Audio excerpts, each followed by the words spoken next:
And welcome back to another podcast with Mr. Hagan, and we're going to continue on this podcast talking about unemployment. And we said on an early podcast that unemployment could be broken up into two different types. There were the natural rate of unemployment, and that's kind of the long-run normal unemployment. And then there was the cyclical unemployment, which is any deviation from that long-run natural rate. And what we want to do in this video is to start to get into the types of the natural rate of unemployment. So I said on the previous video that the natural rate of unemployment is made up of frictional and structural unemployment, but I really didn't get a chance to say what that means. What are frictional and structural unemployment? So we're going to talk about them on this video and some upcoming videos. So the first thing to say is that frictional unemployment and structural unemployment are both kind of normal long-run things. I'm not saying that they're good or bad. I'm just saying they're normal. They happen in dynamic, open economies. So frictional unemployment is unemployment that is the result of the time that it takes to search for and find a job. Okay, what does all that mean? That means like if a student graduates from college, they let's say they get a degree in economics, and they're going to go out there into the world and look for a job. It's going to take them time to search for and find that job. And in the meantime, while they're searching for work, while they're searching for this job, they are considered to be unemployed. Or maybe you work for a company and the company goes bankrupt and you lose your job. And you still have skills that are desired in the marketplace. You just haven't, it's just going to take you a little time to find a new job. It's going to take time.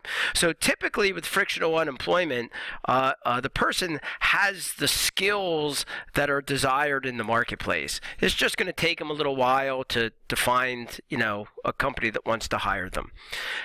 The second type of natural rate of unemployment is what is called structural unemployment. So structural unemployment is unemployment that is a result of the number of jobs in the market being less than the workers who want jobs. For some reason, there can be various different reasons, and we'll talk about that in an upcoming podcast. But for some reason, the number of jobs in the market is insufficient. There aren't enough of them for all the workers who want a job. And this is a longer term problem. So frictional unemployment tends to be a short-term problem, and by that I mean it tends to get fixed pretty quickly, a couple months or something like that. Structural unemployment, this could be a much longer term thing. It could take somebody years to find a job if they are structurally unemployed. Generally, this structural unemployment is caused by one of two things. Either the person lacks the skills that are now desired in the marketplace. For some reason, the marketplace has changed and the skills that they have are no longer desired. So that's one possibility.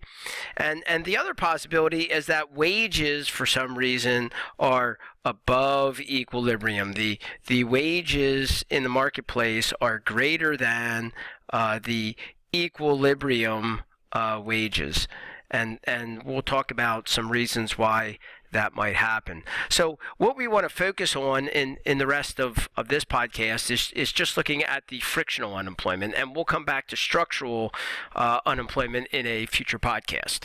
So let's look at frictional unemployment a little bit more in depth. So frictional unemployment, I said, is when a worker has the skills that are desired in the workplace.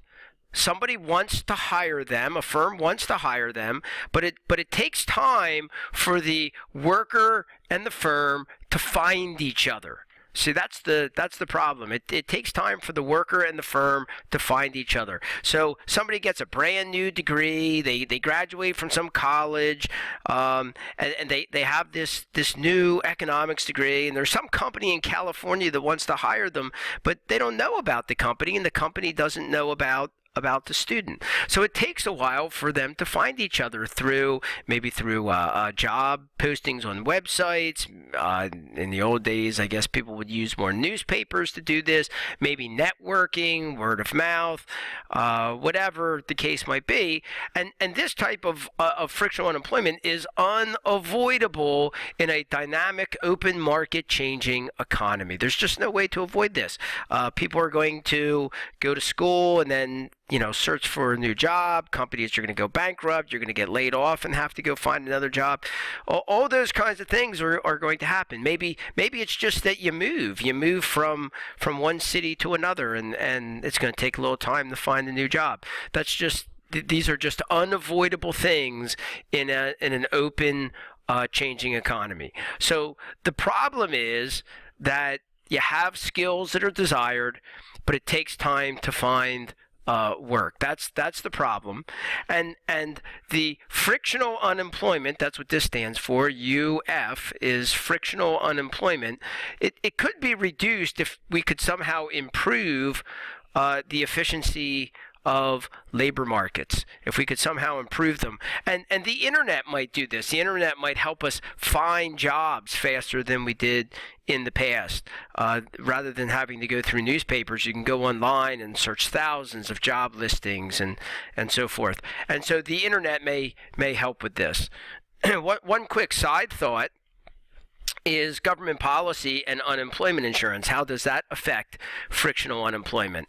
So a quick thought is that, well, first of all, what's unemployment insurance do? It pays workers when they're unemployed. So if a worker, is working for a bank and they're making, $100,000 a year, and the bank goes bankrupt for whatever reason, the bank goes under, the company shuts down, and now this person is frictionally unemployed. They're still desired, they still have skills, but it's just going to take time for them to find work, and if you pay them unemployment insurance during that time, then it reduces their incentive to find a new job quickly, because they are getting some money coming in the form of their unemployment insurance check, and so this will tend to increase frictional unemployment. That doesn't mean that we shouldn't pay people unemployment when they get laid off. I don't know if we should or shouldn't.